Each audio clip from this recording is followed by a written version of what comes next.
Hi everyone, this is Miss Wilson, and I'm a fifth grade teacher at Navajo, and I'm going to read to you a book called Library Mouse by Daniel Kirk.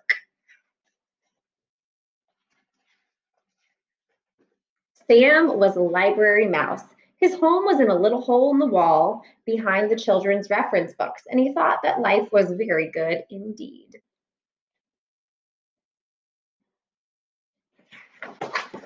Every day, when the library was full of people walking up and down the aisles, studying, checking out books, and working on the computers, Sam was curled up in his little hole, sound asleep.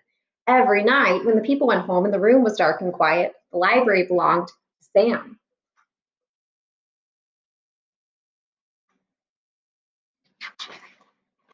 And every night, Sam read and he read and he read picture books. Sam read picture books and chapter books. He read biographies and poetry, cookbooks and sports books, fairy tales and ghost stories, and mysteries by the dozen.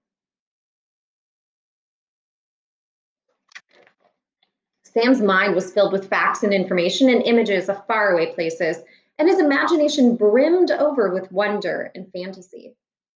One night, Sam decided it was time he wrote a book of his own.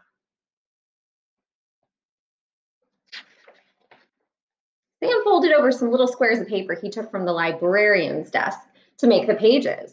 Then he found a pencil that had rolled underneath a shelf, and he began to write. Write what you know, Sam had read in a book about writing, so Sam wrote about being a mouse. He drew the pictures for his book by posing in his little mirror and then sketching what he saw.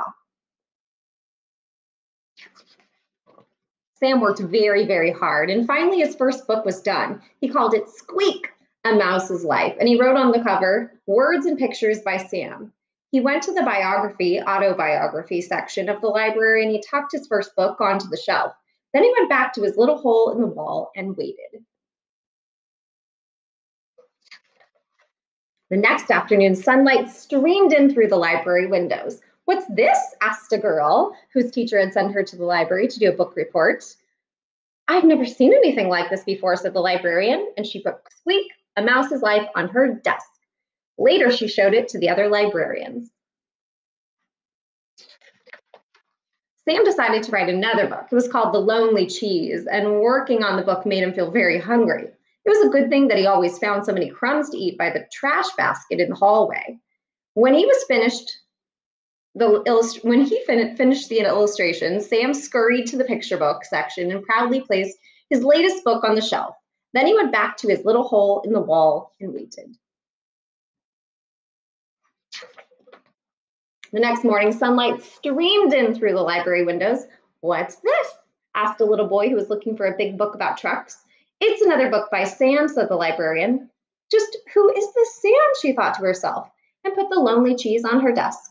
Later, she showed it to the children at story time. Sam decided to write a chapter book. It was called The Mystery of Mouse Mansion, and it gave Sam goosebumps when he wrote down the scary parts. The full moon was shining down through the windows of the darkened library when Sam crept over to the mystery section and sneakily placed his book on the shelf. Then he went back to his little hole in the wall and waited. The next day, sunlight streamed in through the library windows. What's this? Asked a teenager who was looking for a good creepy book to read before bed.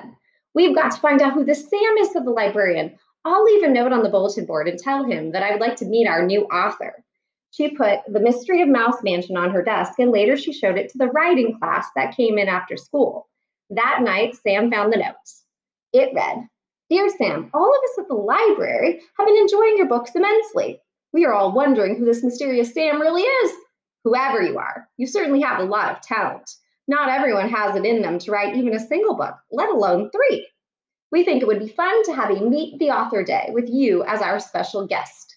The children would love to hear you read your books and share some of your secrets for writing. Yours truly, Mrs. Forrester, Head Librarian. Sam felt very nervous. He was happy that the children at the library liked his books. He was flattered they wanted to meet him. But mice, as a rule, are very shy when it comes to meeting people. Sam could not understand why people thought that writing and making up stories was so hard. If only they would try, they might find out that writing was really lots of fun. Sam had an idea. He went to the librarian's desk and got some supplies. All night long, he wrote and drew and snipped and folded and stapled his little rectangles of paper into mouse-sized books. In the morning, when the librarian opened the children's room, there was a sheet of paper taped to the door. "Meet the author today," it read. A little girl was the first to see Sam's display all set up on the front table. "What is this?" she asked. There sat a tissue box with a pair of pencils taped to the sides and a banner stretched across the top. On the banner was written, "Meet the author," with an arrow pointing down.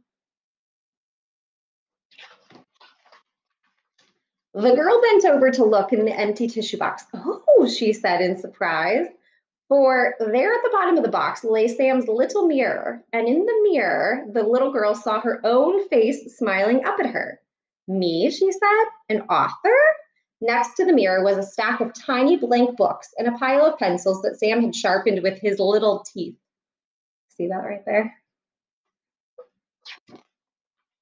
All that day, and for many more thereafter, people came to the little display to meet the author. Soon there was a whole shelf full of books, written and illustrated by people who had never written a book before, telling stories that had never been told. Sam was a library mouse. His home was in a little hole in the wall behind the children's reference books. All that night, Sam sat in his hole thinking and thinking about the next book he would write. Would it be a mystery, an adventure, a funny book, a true story? There were so many stories to tell. Aha, he thought.